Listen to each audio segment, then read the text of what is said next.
మీరు మటన్ కొనుగోలు చేస్తున్నారా? షాప్‌లో మేక మాంసం పేరుతో ఇస్తున్నది నిజంగానే మటనా? లేక ఇంకేదైనా కలిపి అమ్ముతున్నారా? హైదరాబాద్‌లో బయటపడిన ఓ ఘటన ఇప్పుడు మాంసాహార ప్రియులను కలవరపెడుతోంది. మేక మాంసంలో ఎద్దు మాంసం కలిపి విక్రయిస్తున్నారనే ఆరోపణతో పోలీసులు, హెచ్‌ఫాస్ట్ అధికారులు సంయుక్తంగా దాడులు నిర్వహించారు. ఈ ఘటనలో ఇద్దరిని అదుపులోకి తీసుకుని కేసు నమోదు చేశారు. ఇప్పటికే రాష్ట్రంలో కల్తీ ఆహారంపై ప్రత్యేకంగా నిఘా పెట్టేందుకు హెచ్‌ఫాస్ట్ బృందాన్ని ప్రభుత్వం ఏర్పాటు చేసింది. హోటళ్లు, రెస్టారెంట్స్, మీట్ షాపులు, ఫుడ్ గోడౌన్లపై ఆకస్మిక తనిఖీలు నిర్వహిస్తూ నాణ్యతా ప్రమాణాలు పాటించని వారిపై చర్యలు తీసుకుంటూ ఉంది. ఈ క్రమంలో హైదరాబాద్లోని హబీబ్ నగర్ పోలీస్ స్టేషన్ పరిధి మల్లేపల్లి బడి మసీదు సమీపంలో ఉన్న ఉస్మాన్ మీట్ షాప్ పై central crime station, Hyderabad food adulteration surveillance team అధికారులు ఆకస్మికంగా తనిఖీలు నిర్వహించారు. తనిఖీలు చేయగా దుకాణంలో విక్రయానికి ఉంచిన సుమారు 50 కిలోల మాంసాన్ని స్వాధీనం చేసుకున్నారు.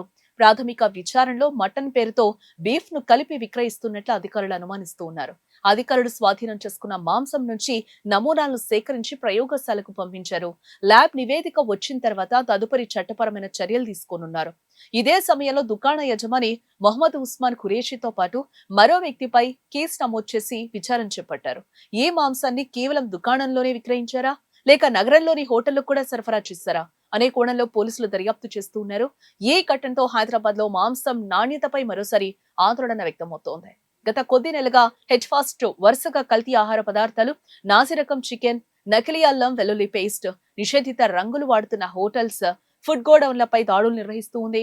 ఇప్పుడు మటన్ పేరుతో బీఫ్ విక్రయం బయటపడడం మరింత సంచలనంగా మారింది. మొత్తానికి ఆహారంలో కల్తీ చేస్తే ఎంత పెద్ద వ్యాపారమైనా వదిలిపెట్టబోమన్న సంకేతాన్ని అధికారులు మరోసారి ఇచ్చినట్లయింది. మొత్తానికి మటన్ పేరుతో ఏ మాంసం విక్రయిస్తున్నారు, నాణ్యత ఎలా ఉంది అనే అంశంపై మరోసారి ప్రశ్నలు తలెత్తుతూ ఉన్నాయి.